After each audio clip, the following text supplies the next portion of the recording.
Atensyon sa mga motorista, pasahero ug pedestrian nga moagi sa Banilad-Talamban Road, giistrikto na gyud ang pagpatuman sa discipline zone.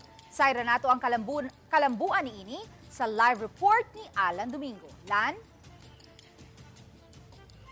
Luan, natakaroon diri mahimutang sa Banilad-Talamban area diin atong giobserbahan ang istriktong pagpatuman sa Bantal Discipline Zone diri sa Dakbayan sa Sugbo.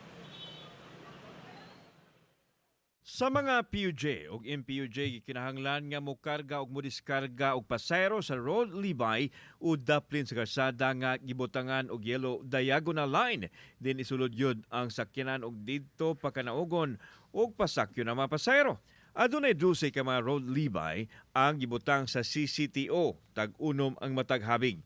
Kabahin sa disiplina ang pagwagtang sa pamatasan nga door-to-door nga paghunong sa mga pasayro. Miuyo na usab hinuon ang mga pasayro niini. Sa lebay at tumuguwa sila sa dan.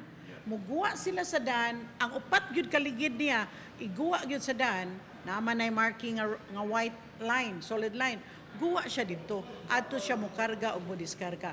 Okay naman sir kay ang mani diri mi tanan magatang ba. Okay lang? Okay na sir. Kaya ano man? Safety ra. Safety raman. Sa mga motorsiklo, kinahanglan nga dili mulapas sa blue line. Higpit nga gidid-an ang mga motor sa pag-agi sa inner lane. Giklaro ni Raquel Arce, ang Pangulo sa CCTO, nga ang lane nga gisubay sa motor dili exclusive usab nila kay makaagi dinhi ang mas slow-moving vehicles. Klarohon ni nako, dili na akong pagbuot. Ordinansa na, nya mauna ang balaod, nga igo ra gyud kong nagpatuman. Samtang sa mga pedestrian, dito ra sila mahimong mulabang sa kasada sa mga pedestrian lane o sa skywalk. Giaktibo sa CCTO ang ilahang jaywalking monitoring team sa pagbadlong sa mga violators. Magsinabtanay lang ta.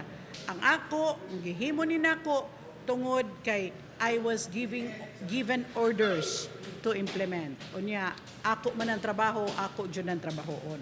O maayo man sad pohon nga maayo lang dagan. Mupalo lang yuta.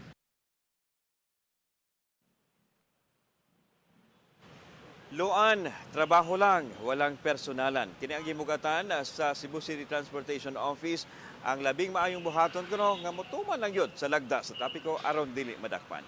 Luan. Daghang salamat, Alan Domingo.